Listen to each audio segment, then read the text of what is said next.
నమస్తే, నేను కిషోర్ కుమార్. ఈ వీడియో మీరు మొదటిసారి మన ఛానల్లో చూస్తున్నట్టయితే దయచేసి ఈ ఛానల్ని సబ్స్క్రైబ్ చేయండి. అదేవిధంగా కింద మీకు హైప్ బటన్ కనిపిస్తే దాన్ని ప్రెస్ చేసి ఒక పాయింట్ ఇవ్వడం కూడా మర్చిపోకండి. మీ ప్రోత్సాహమే మాకు కొండంత బలాన్ని ఇస్తుంది. ఈరోజు దేశం చూపంతా 5 రాష్ట్రాల ఎన్నికల ఫలితాల మీదే ఉంది. ముఖ్యంగా మన తెలుగు వాళ్ళ చూపు అయితే మన పక్క రాష్ట్రం తమిళనాడు అసెంబ్లీ ఎన్నికల ఫలితాల మీద ఉంది.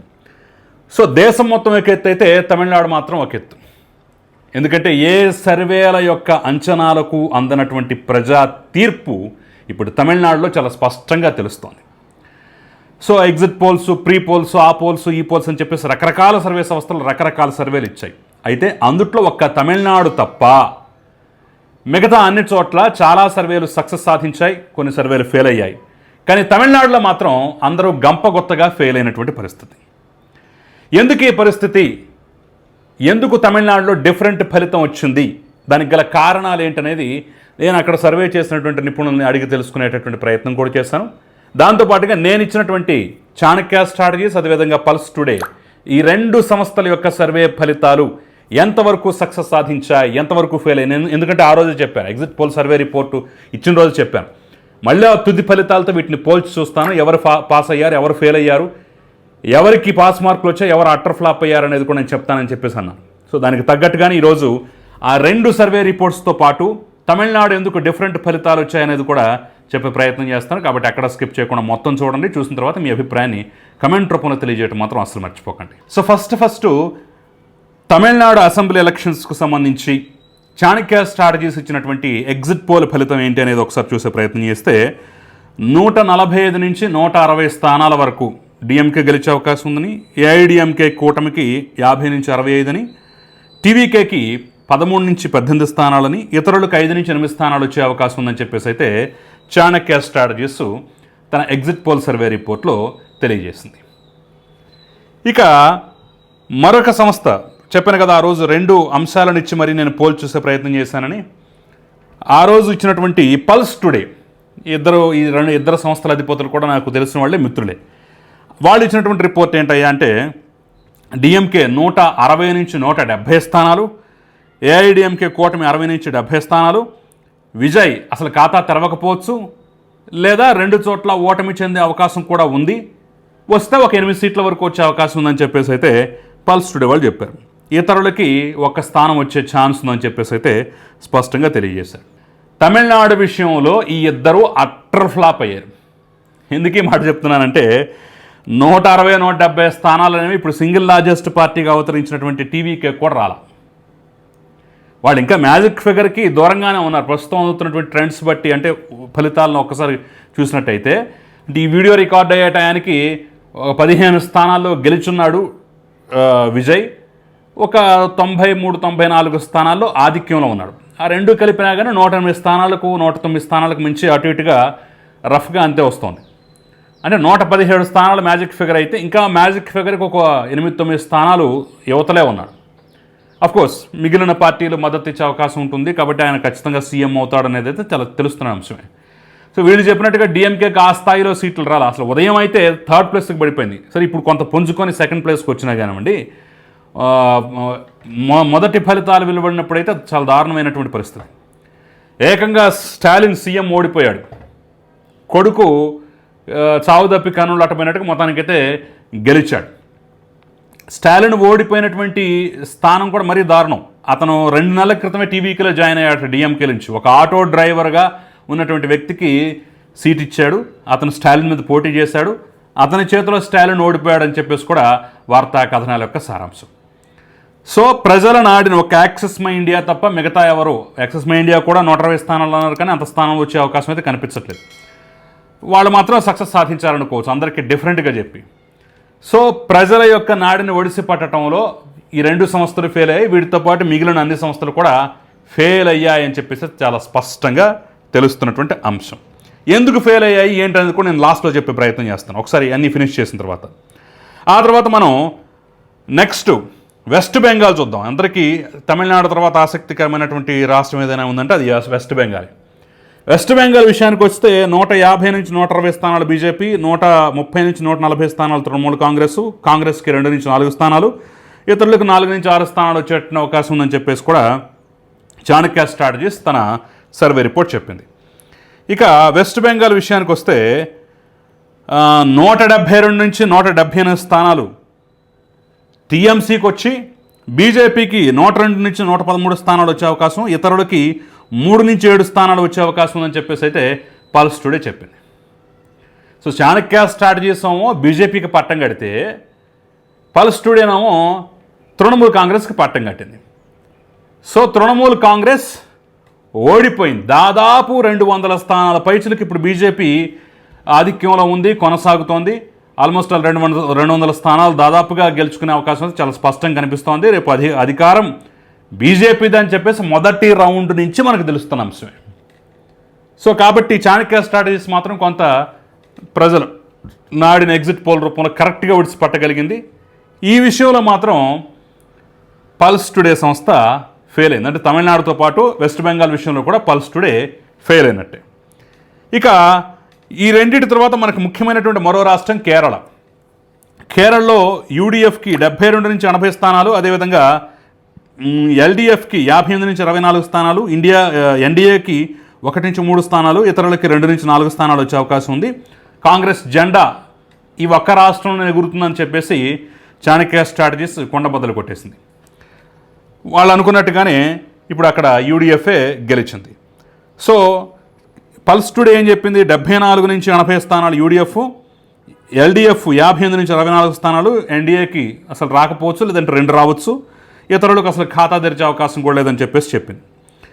సో ఈ ఇద్దరి ప్రెడిక్షన్ దాదాపుగా నిజమైంది.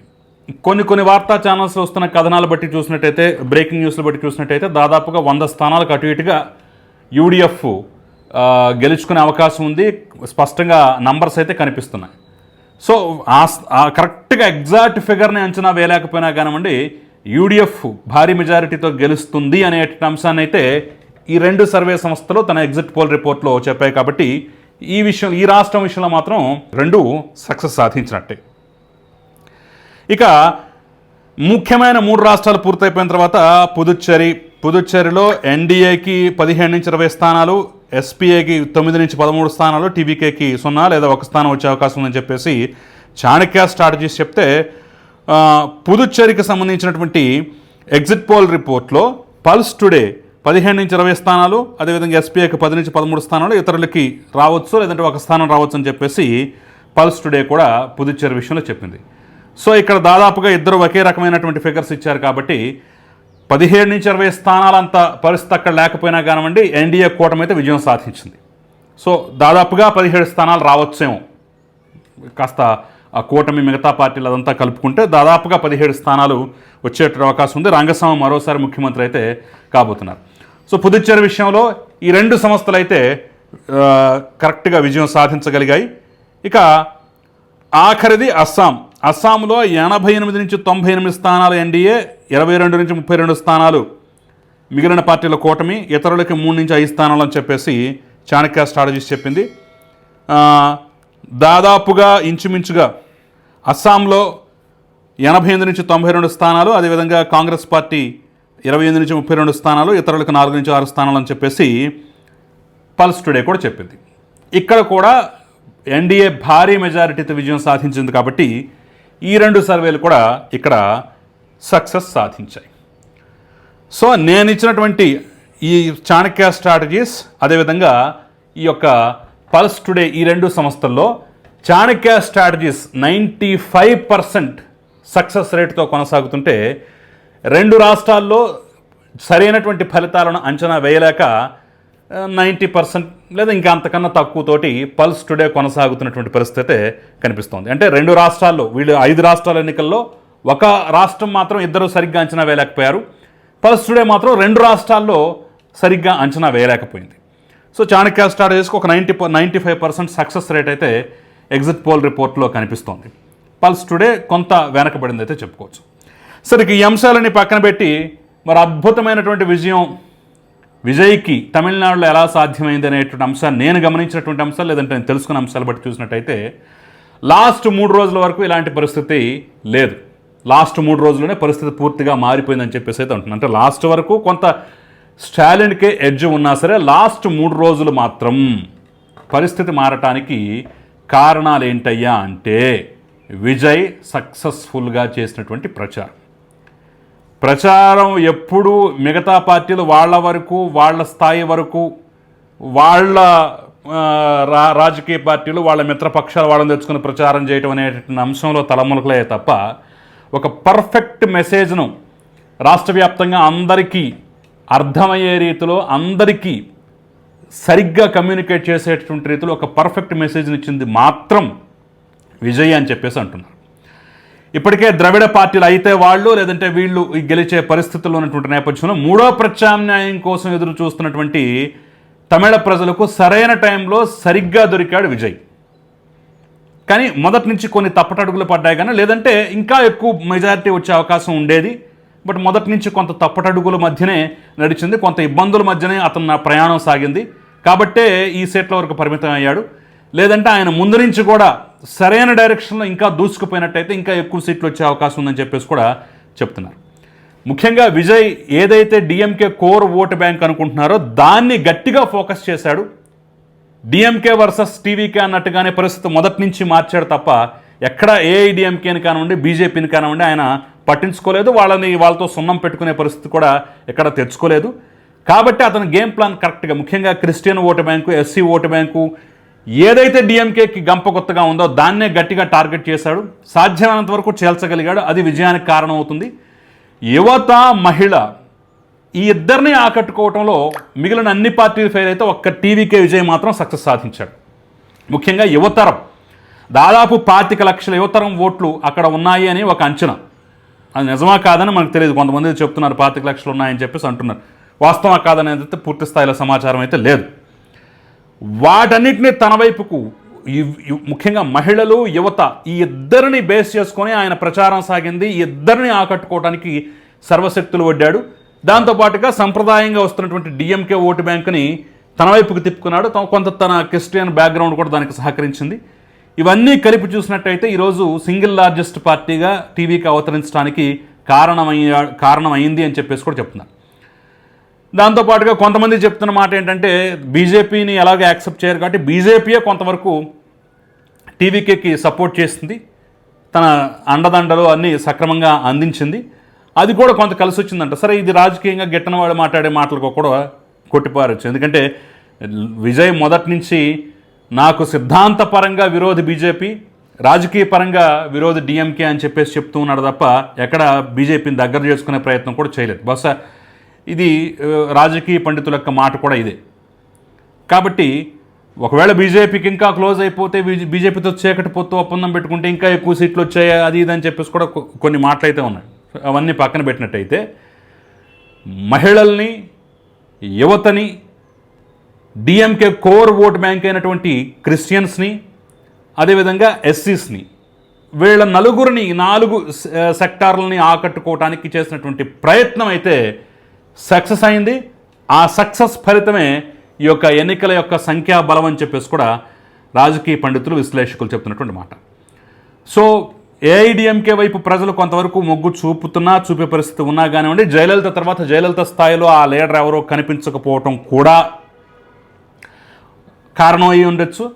At the same time Stalin ఎంతగా గొప్పగా పరిపాలన చేసినా అవినీతి కంపు కొడుతోంది ఆ ప్రభుత్వం అనేటటువంటి మాట కూడా ఈరోజు స్టాలిన్ ఓటమికి స్వయంగా తానే ఓడిపోయాడు. 30 సంవత్సరాల తర్వాత 96లో ఓడిపోతే మళ్ళీ 30 ఏళ్ల తర్వాత 2026లో ఓడిపోయాడు స్టాలిన్.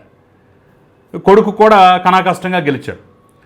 సో ఇక్కడ సనాతన ధర్మాన్ని నిర్మూలించాలి అనేటటువంటి ఆ మాట ఏదైతే ఉందో, సనాతన ధర్మం అంటే ఎయిడ్స్ లాంటిది, మలేరియా లాంటిది అని చెప్పేసి వాళ్ళు పదే చేస్తున్న కామెంట్స్ ఏవైతే ఉన్నాయో ఇవి కూడా గట్టి దెబ్బతీశాయి అని చెప్పేసి అయితే చాలా స్పష్టంగా రుజువు అవుతోంది. సో మతాల జోలికి పోకుండా, కేవలం కొంత కుల కాంబినేషన్స్ని సెట్ చేసుకుని మతాల జోలికి పోకుండా విజయ్ కొంత మంచి ప్రయత్నం చేశాడు. అది సక్సెస్ అయింది. ఆయన కూడా మతం, హిందుత్వం, యాంటీ హిందుత్వం అనేటటువంటి యాంగిల్ తీసుకున్నట్టయితే ఆయన సక్సెస్ అవ్వకపోయేవాడు. సో ఎంతవరకు కుల కాంబినేషన్స్ చూసుకుంటూ మతాలని పక్కన పెట్టడం కూడా కొంత విజయ్ కలిసి వచ్చిందనేటటువంటి మాట కూడా చాలా స్పష్టంగా వినిపిస్తోంది. సో కర్ణుడి చావుకు 1,00,000 కారణాలు అన్నట్టుగా విజయానికి అనేక కారణాలు ఉన్నాయి. డిఎంకే ఓటమికి కూడా ఇక్కడ అనేక కారణాలు ఉన్నాయి. ప్రధానమైన కారణం డిఎంకే ఓటమికి అవినీతి మరక. ఇది మాత్రం ఖచ్చితంగా చెరుపుకోలేంది. మరి ఈ నేపథ్యంలోనే మీకు ఎలా అనిపించింది ఈ ఫలితాల పట్ల? అట్ ద సేమ్ టైం నేను చెప్పినటువంటి 2 సర్వే సంస్థలు ఇచ్చినటువంటి రిపోర్ట్లు, వాళ్ళు తడబడ్డటువంటి విధానం, ఒక రాష్ట్రంలో మాత్రమే ఒకళ్ళు ఫెయిల్ అవ్వటం, 2 రాష్ట్రాల్లో ఒకళ్ళు ఫెయిల్ అవ్వటం, మిగతా చోట్ల వాళ్ళు సక్సెస్ కావటం, వాళ్ళ అంచనాలు నిజం కావటం, వీటన్నిటి పట్ల మీ అభిప్రాయం ఏంటి అనేది కూడా నాకు ఫస్ట్ కామెంట్ రూపంలో తెలియజేసే ప్రయత్నం చేయండి. Thank you very much.